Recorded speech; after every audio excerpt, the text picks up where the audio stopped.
Jody on his first challenger final. 10-point breaker to decide the match. Let's see if he get it done.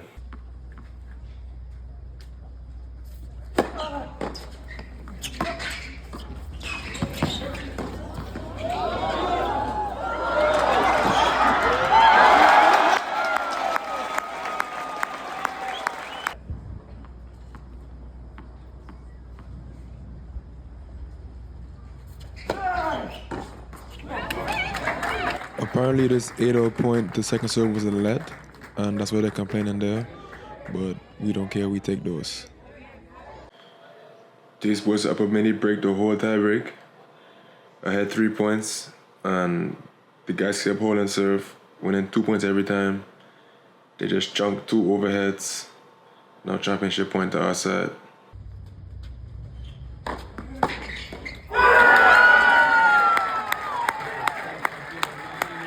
Let's fucking go, dog. Let's fucking go. Yeah, man, it's a crazy, crazy day for him. Happy for the man. Been through a lot. Lost, I think, 9 first round challenges last year, and a lot in tempo tiebreaks as well. And today they get his first challenger title in the tempo tiebreak when they were down. It's big, man. Been through a lot of doubts, a lot of hard moments, but get the win here. Man, get the ball head out. Man, get the ball head out. Yo! Shining. Signing fucking autograph. Challenger champion. Movie.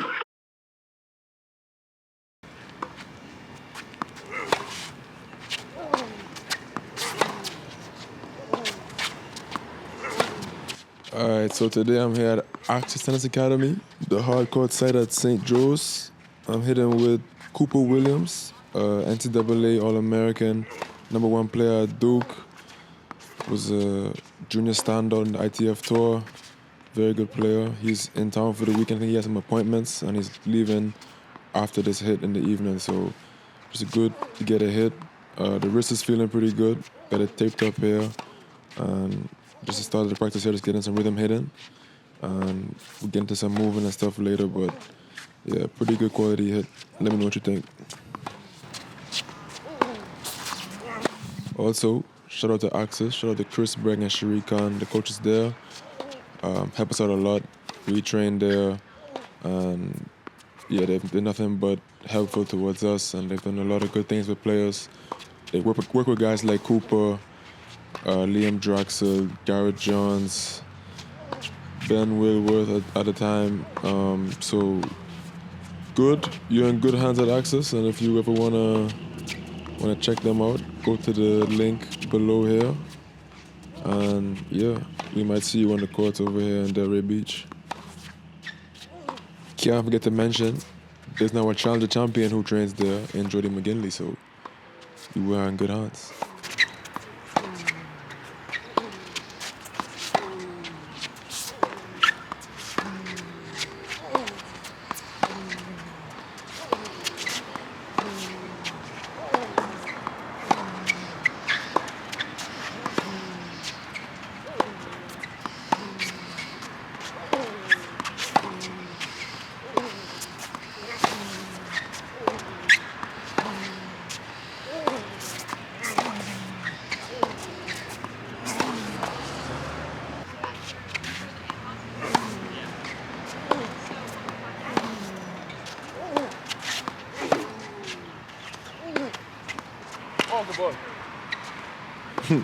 I love how I say all good ball.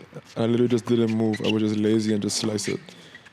I'm sure it was another easy ball to hit, but if I move a little bit, I could have probably hit a better quality shot.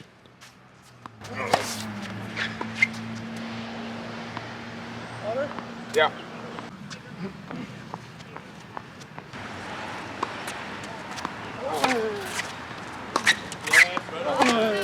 Gotta love that. Got to love that. Fucking draw to the other side so I can get it on video, and then I pop my string on the first forehand. Love it.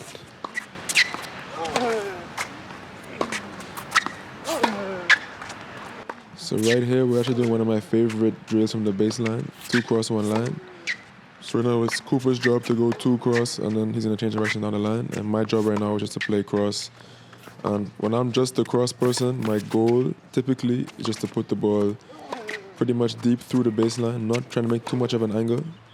And when you're the person changing line, you might want to open up the court a little bit more before you go line, just to simulate what you'll be doing in a match. But this is really good for the lateral movement. You're going to test the lungs and the legs as well, especially when you're doing it at a high level and you're making a lot of balls like this rally here. And yeah, very important to be good at obviously being good from behind the baseline. And obviously as a player, you have to also work on the transition and stuff, but this is kind of the base of the baseline game of today.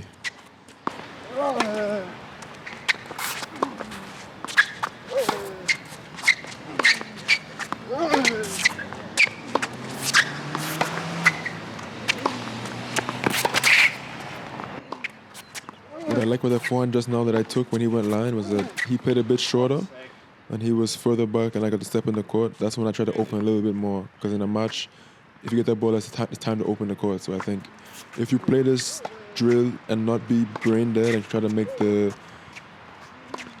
scenario, even though it's restricted, if you make it realistic to what you would do in a match, it can actually be very helpful for decision making as well, not just ball striking.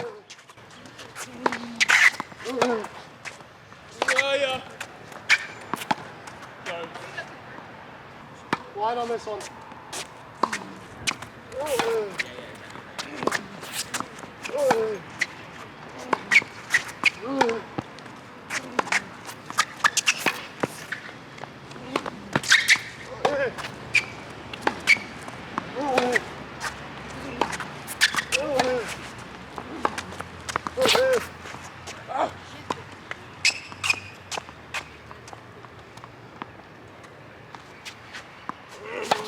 All right, now it's my turn to go line.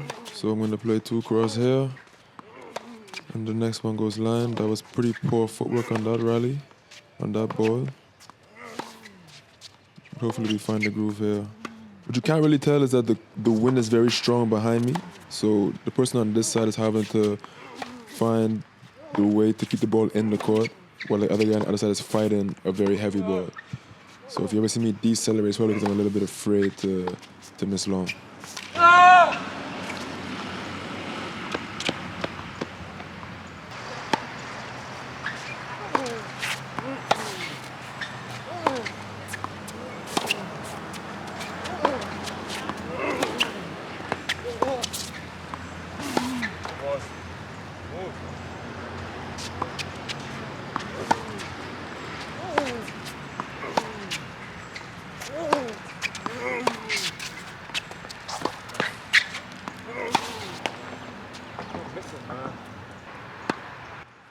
This is when the drill gets very important, because after you're doing it for a while, you start to get very tired. And that's where you gotta this is where the mental work comes in. You gotta push yourself to kind of keep the quality high and try to, not make many errors and keep the intensity up, even though you're having a hard time catching your breath.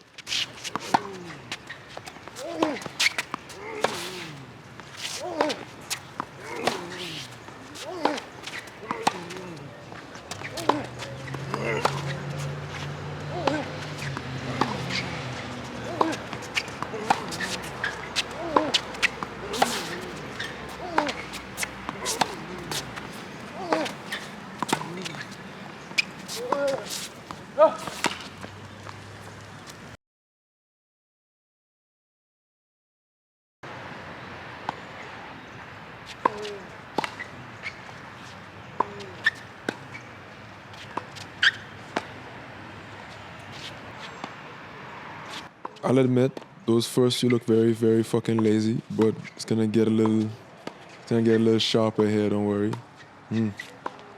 See that? Professional.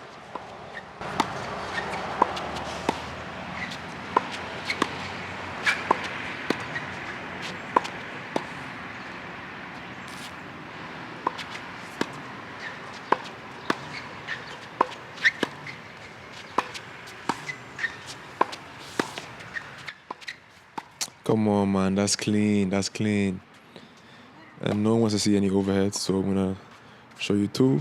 Get the fuck out of there. Cooper's turn.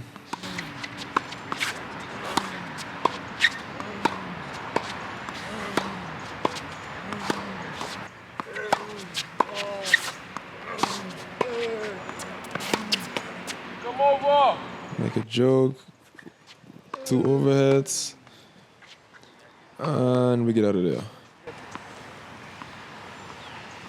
Here's a couple of serves, just as proof that we did it.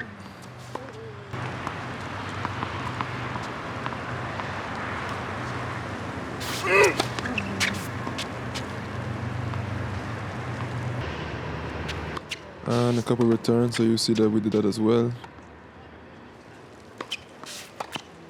And that's all she wrote for the Cooper section. I think he left after this, and I got into some feeds with Beggy here. What Beggy thought about the practice earlier was that I was sort of over-rotating and also a bit too early, especially with my right hip on the forehand side. So he's trying to help me to get what they call a counterbalance, keeping that right leg behind me longer so I can stay in balance and not come out of the shot too early.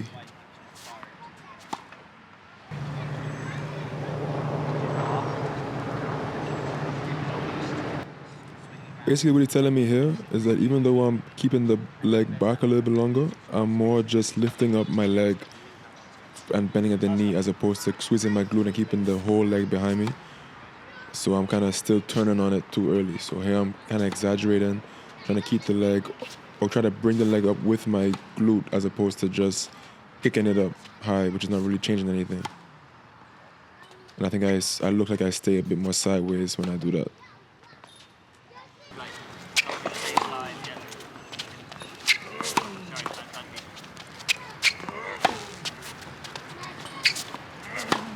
And now we're making it a bit more difficult by letting me hit 2 balls from sort of a deep distance and then trying to keep that same footwork with the leg lagging behind me when I get a random short ball.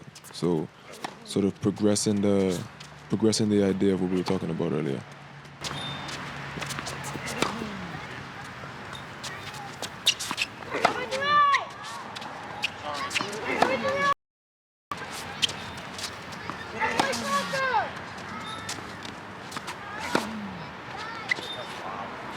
Could that be why?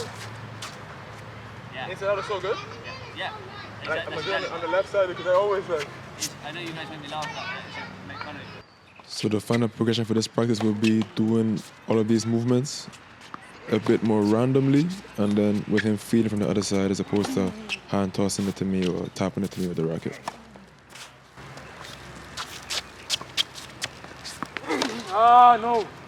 Try to rotate like that. That's the thing in the backhand. Try to do more rotation. Yeah. Yeah. Left leg go that way.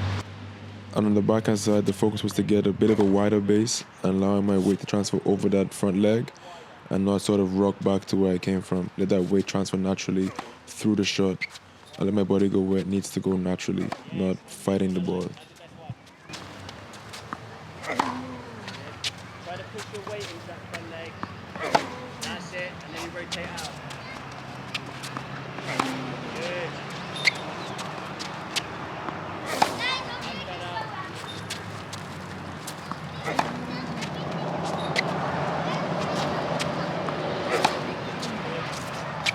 What was your body like? The issue you were having. Good. So the head stays still. Good, Justin.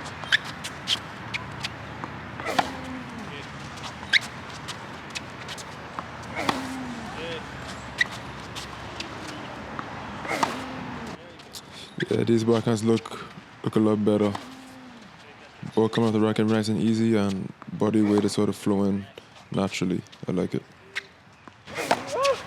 One more. Keep the head still there. Sorry. Sorry, let's pull it wider. Keep the head still.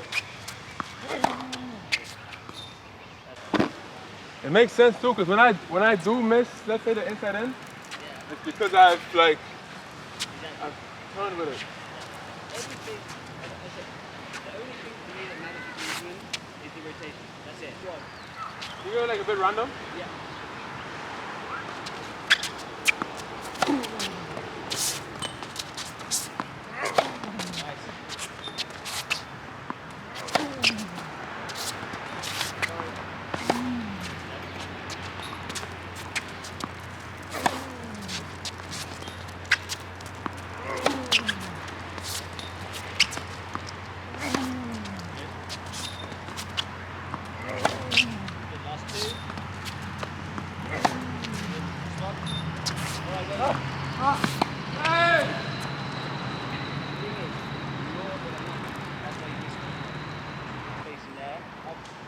rotation. I should be trying to finish Right now we're talking about over rotation. So he's telling me that I should really be aiming to finish sort of parallel to the net each time. I don't want to be rotating past the net with my body. Like my shoulder shouldn't, or my chest shouldn't be finishing facing the side fence, for example. Just try to get my chest facing the net at the end of each shot. It's not going to be perfect, but it's a good place to aim for my rotation after each shot.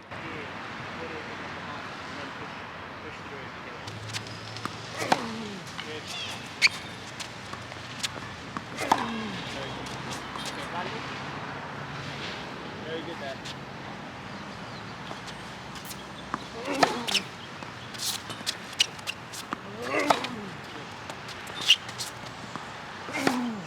Everything on the rise. Down. Good effort.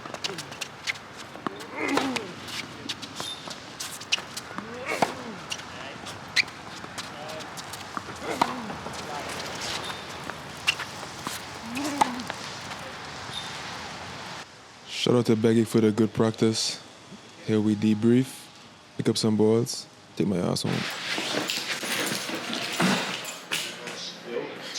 Where the trophy dog? Where the fucking trophy dog? Congrats, man. Yeah. Yeah. Campeón. What the fuck?